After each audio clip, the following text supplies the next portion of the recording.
Drama, tension, and a storm brewing in the Red Bull camp this season has it all.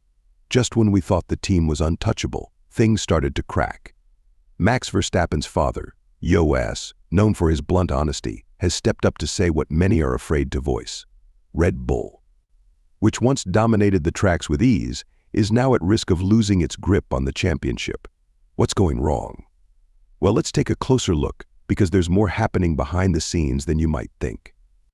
Red Bull has recently seen some of its top team members depart, and Jos is pointing the finger directly at team principal Christian Horner. In this video, we'll uncover the details of this feud and reveal why Jos might just be right. Trust me, you won't want to miss this story, because it could change the entire landscape of F1. So buckle up and stay tuned until the end to get the full scoop on what's really going down at Red Bull. Let's dive right in.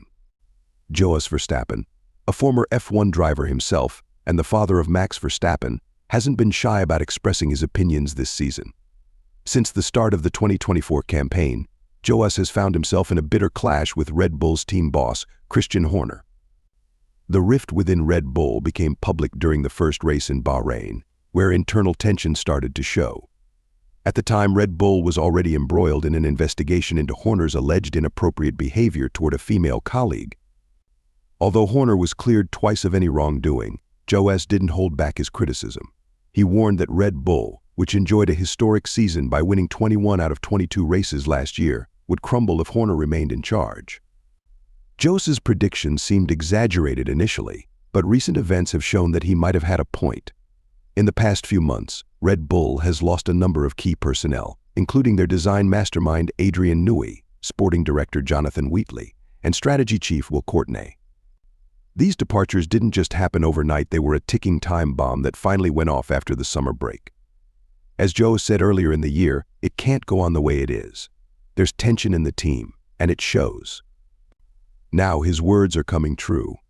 Red Bull is not just losing people, they're losing people who shaped their success. And while Horner tries to downplay the situation, saying, "We've got other talent," Jos isn't buying it. Replacing such experienced individuals isn't easy, and Jos's fears are becoming increasingly valid. The cracks in Red Bull's structure are becoming more evident with each passing day. When Jos spoke about these issues months ago, some dismissed his warnings as mere overreaction. However, the recent exits of critical team members have made his words feel almost prophetic. Just recently, Red Bull's head of race strategy, Will Courtney, announced his departure to join rival team McLaren as their new sporting director. This isn't just another staff change. Courtney takes with him decades of strategic experience, which is almost impossible to replace. And it's not just him. Adrian Newey, the legendary designer who was pivotal in Red Bull's dominance, has also left. Alongside him, Jonathan Wheatley, who spent nearly 2 decades with the team and previously worked with Benetton, is set to join Audi's Formula One project as their team principal. These men aren't just employees, they are Red Bull's backbone, carrying with them an immense wealth of experience and a deep understanding of what it takes to win championships. Yet, amidst this turmoil, Horner is adamant that all is well. He brushes off the departures, claiming, "We've recruited close to 250 people over the last 12 months, but Jos isn't convinced." As he bluntly put it, you can't replace the kind of people leaving Red Bull.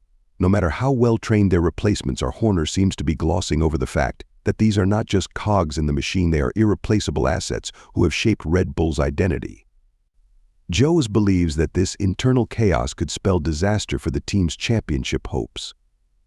So, is Red Bull really as stable as Horner claims, or is Jos right in his concerns? With key personnel walking out the door, the team is in a race against time to maintain its dominance. The recent loss of Will Courtney to McLaren is just one part of the growing crisis at Red Bull. Courtney had been with the team for more than 20 years, going back to their days as Jaguar Racing. His departure leaves a gaping hole in Red Bull's race strategy expertise. And with the departure of other senior staff like Adrian Newey and Jonathan Wheatley, the team is facing a knowledge drain of epic proportions. Jos's warnings from earlier in the season are starting to ring true.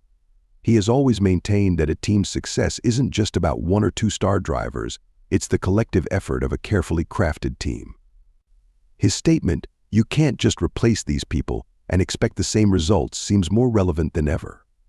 The loss of Newey, one of the most brilliant minds in F1 car design, is a blow that even Red Bull's impressive resources will struggle to recover from. Horner, however, is putting on a brave face, emphasizing that Red Bull has hired over 250 new team members in the past year, including several from rival teams like Mercedes.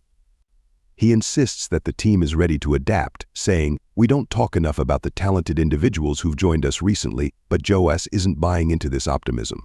To him, Horner's attempt to downplay the departures seems like a cover-up for deeper issues. As Jos puts it, these aren't just employees, they are legends in the sport. You can't fill those shoes overnight. It's a bold claim, but it raises the question, can Red Bull truly maintain their winning streak amidst this turmoil? Even though Horner claims everything is under control, the cracks are becoming harder to ignore, especially with McLaren's Lando Norris chasing down Max Verstappen for the championship in a faster car. Jos's fears aren't unfounded. He recently spoke out, saying, "This is what I warned about with each high-profile departure. Red Bull loses a piece of what made it a championship-winning team." And while the team management tries to downplay the crisis, Max Verstappen himself is constantly facing questions about these exits. The repeated attempts to dismiss the impact of losing key personnel are wearing thin. As Jos points out, Horner always glosses over it, but you can't hide the truth forever. Red Bull's struggles have become evident on the track. Since the summer break, the team has had a noticeable dip in performance, confirming Jos's earlier predictions. He had said back in March, "It can't go on like this, there's tension in the team while he's still in charge." Now that his warnings have come true, it's clear that the internal issues are affecting Red Bull's dominance in Formula One. Horner, on the other hand, continues to maintain a confident front. He's keen to remind everyone that they've recruited top talent, stating, "We've added hundreds of new staff members, built a brand new engine shop, and even brought in over 200 people from Mercedes." But Jos isn't convinced, and for a good reason. The experience that legends like Newey, Wheatley, and Courtney take with them cannot simply be replaced by new hires, no matter how skilled. Red Bull isn't playing Moneyball here, it's about building a cohesive, experienced team capable of sustaining championship glory.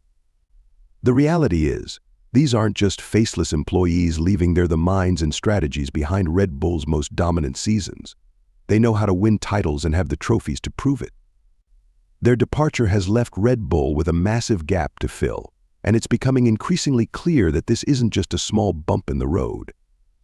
The latest blow to Red Bull's lineup comes with the departure of their race strategy chief, Will Courtney, who has joined McLaren as their new sporting director. Courtney's move isn't just a routine job switch, it's the exit of a veteran who has been with Red Bull since its Jaguar days. With over 2 decades of experience under his belt, he carries a wealth of strategic know-how that helped Red Bull clinch multiple titles. And he isn't leaving alone. Adrian Newey and Jonathan Wheatley, both with decades of expertise, are also parting ways with the team. Horner tries to downplay these exits, stating that the team remains strong with over 2,000 members and countless new recruits. However, Jos isn't buying this optimistic outlook. He argues, these are not just ordinary people, they're the pillars of the team. Losing them will have consequences, and it's starting to show for Jos. Replacing the kind of talent that Red Bull has lost is nearly impossible. It's not just about the number of people on the team, it's about the quality and the legacy they bring. Red Bull has recently found itself on the back foot, with Norris closing in on Max Verstappen in the championship race. The tension within the team is palpable, and Jos believes it's a direct consequence of the internal rift. Horner, meanwhile, continues to present a brave face, emphasizing the over 200 people brought in from Mercedes and the 250 new hires across their powertrains and engine projects. But can this influx of new talent really make up for the loss of some of the sport's brightest minds? Jos certainly doesn't think so. He has been vocal about Horner's strategy of glossing over the cracks, saying, "They try to replace talent with numbers, but this isn't about quantity, it's about the irreplaceable expertise that's walking out the door." With McLaren's Lando Norris now posing a serious threat, the pressure is mounting on Red Bull to show that they can still dominate without the team members who have been the backbone of their success. The internal conflict within Red Bull isn't just about the departures, it's about the growing rift between the team's leadership. Jos and Horner's disagreements are starting to spill into the public eye, and they're not alone. Helmut Marko, Red Bull's advisor, has also sided with Jos in this feud, making the situation even more complicated. The tension was laid bare when Christian Horner and Marko clashed over Red Bull's driver lineup earlier this season. The disagreement intensified when Daniel Ricciardo nearly lost his seat at Red Bull's second team far earlier than expected. Horner revealed that Marko pushed hard for Ricciardo to be replaced by another driver after the Spanish Grand Prix in June. However, Ricciardo managed to hold on to his spot until more recently when he was replaced by Liam Lawson for the final 6 races of the season. The situation underscored the internal struggles within Red Bull, with Marko openly challenging Horner's decisions. Horner, however, hasn't shied away from addressing the driver issues. Speaking about Ricciardo's fluctuating form since his return to F1, he admitted, "I've done my best to buy him as much time as possible to deliver results. Otherwise, he would have been out of the car after Barcelona." This statement highlights the precarious position of all Red Bull drivers, including Sergio Perez, who has also been struggling to keep his seat amidst mounting pressure. Red Bull initially brought Ricciardo back as a potential successor to Perez, whose performance this season has been inconsistent, to say the least. But Ricciardo hasn't quite lived up to expectations, and Horner's patience seems to be running thin. "We wanted Daniel to be there to pick up the pieces if Checo didn't deliver," Horner said, alluding to the team's internal uncertainties. Now, with both Ricciardo and Perez facing questions over their futures, Red Bull's lineup seems more unstable than ever. So, the big question remains who will make up Red Bull's 2025 driver lineup. Can Perez turn things around and secure his seat, or will Lawson rise to the occasion and seize the opportunity? Perhaps Ricciardo could make a dramatic return under the right circumstances. This internal battle at Red Bull is far from over, and it's bound to shape the future of the team. What do you think? Is Jos right in his criticisms, or is Horner simply dealing with the challenges of managing a top-tier F1 team? Share your thoughts in the comments below, and until next time, drive safe and stay tuned for more updates on this unfolding drama.